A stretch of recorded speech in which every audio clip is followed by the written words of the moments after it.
খ্যাত শিল্পী সমন্বয় অর্কেস্ট্রার আর কিছুক্ষণ মধ্যেই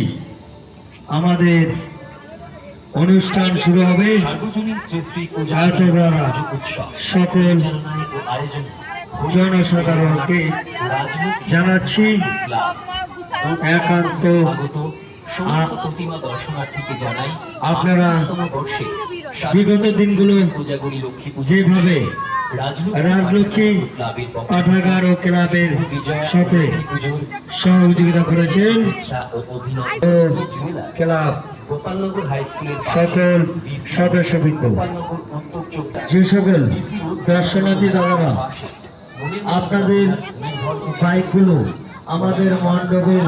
প্রবেশদ্বারের সামনে রেখেছেন, আপনাদের কাছে একান্তভাবে অনুরোধ আপনারা বাইকগুলো